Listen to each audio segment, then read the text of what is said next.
जिसका एहसास अभी सुनील सिंह साजन की पार्टी को नहीं है? देखिए, अभी जब अखिलेश यादव शाहजहांपुर और हरदोई के दौरे पर थे तो वहाँ बताया जाता है कि मल्लिकार्जुन खड़गे का फ़ोन आया और कहा गया कि मध्य प्रदेश के जो मामले हैं, उत्तर प्रदेश में जो बयान चल रहे हैं, इस पर रोक लगनी चाहिए और वो अपनी ओर से इसको रोकेंगे। लेकिन ये बात सबने देखी कि गठबंधन के साथी होने के बावजूद अजय राय ने काफ़ी ज़्यादा बोला और इतना तक बोला जो घर परिवार, माता पिता, बाप भाई सब पर आ गई। तो ये बात तो है कि मामला कांग्रेस के ने एक ऐसा प्रदेश अध्यक्ष बना दिया है जो बैटिंग ताबड़तोड़ कर रहे हैं, उसमें अपने लोगों को भी चोट लग जा रही है।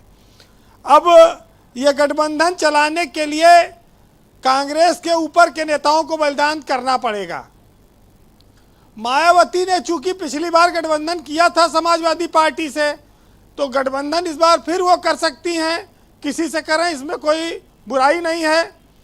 लेकिन कांग्रेस को, इंडिया गठबंधन को ये चाहिए कि पहले सीबीआई, ईडी और इनकम टैक्स से गठबंधन करो, तब आगे मायावती से बात करो, तब मामला कुछ गठबंधन के आगे चलेगा।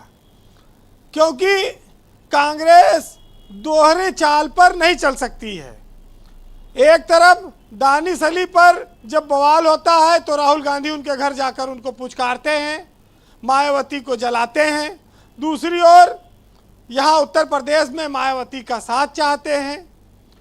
तो भाई ये दोनों कैसे चलेगा साथ साथ? कांग्रेस समाजवादी पार्टी को अगर ये दबाव में लेना चाहती है कि हम मायावती से गठबंधन कर लेंगे, तो मायावती कोई मजबूरी है कि कांग्रेस से गठबंधन करेगी या कोई बातचीत चल रही है उनका?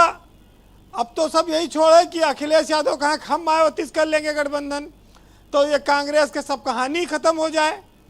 एक जमाना था जब मुलायम मायावती या मुलायम कांसीराम एक होते थे तो बहुत बड़ी ताकत बन जाते थे, और लोकसभा में फिर तो ये दोनों दोबारा बड़ी ताकत बन सकते हैं।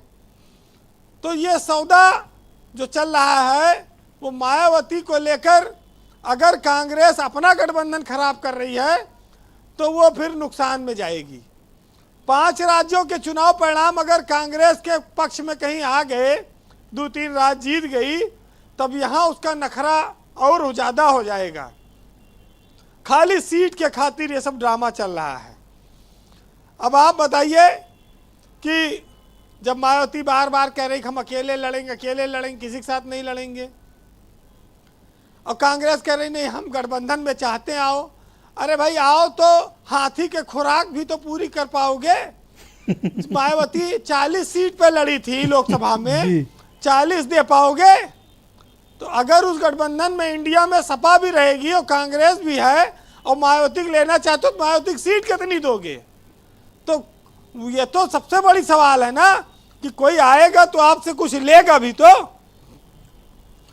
निर्जय जी देखिए, कुछ लोग हैं जो ये सवाल, जिनकी अपनी निजी कल्पना हो सकती है, निजी सोच हो सकती है, लेकिन इस बात को इस रूप में भी आप देख सकते हैं कि चुनाव के बाद अगर सीट उठ कहीं कुछ कम रहा है तो अभी से फिलर डाले रहो, अभी से जो है एक कैरेट लटकाए रहो, आगे बातचीत चलती रहे।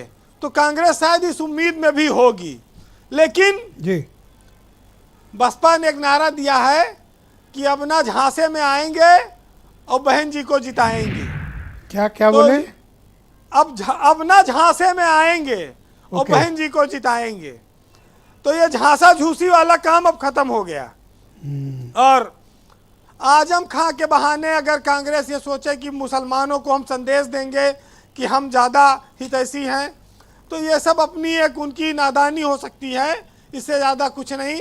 अगर आपने गठबंधन किया है किसी से चुनाव से पहले, 2-2, 3-3 बार अखिलेश यादव आपकी मीटिंग में शामिल हुए, तो उनके साथ आप ईमानदार रहिए, नहीं तो आप पर आने वाले वक्त में कोई भरोसा नहीं करेगा। और इस देश में कांग्रेस जिस तरह से कर रही है ऐसे वो बीजेपी को नहीं हरा पाएगी। अभी तो मोदी जी जा रहे हैं वहाँ राम मंदिर का उद्घाटन करने, 22 तारीख को डेट आ गई। ऑफिशियल अनाउंसमेंट भी प्राइम मिनिस्टर ने कर दिया है। हिंदुत्व का इतना बड़ा उफान आने वाला है और यहाँ पर उलझे हुए हैं। एक दूसरे से हिसाब किताब कर रहे हैं। हाँ, कि 3 सीट और 4 सीट 5 सीट नहीं दिया।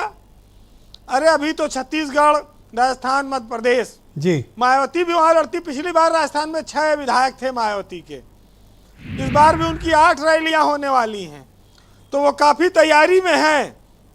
और ऐसे में कैसे ये लोग लड़ेंगे?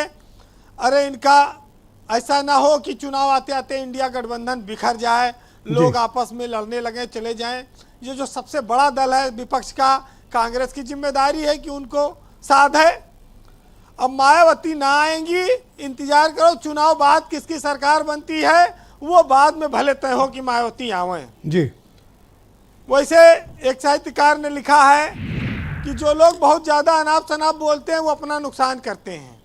तो सुनिएगा कि जब कभी बोलना, वक्त पर बोलना, मुद्दतों सोचना, मुख्तसर बोलना, और डाल देगा हलाकत में एक दिन तुझे, ऐ परिंदे तेरा साख पर बोलना।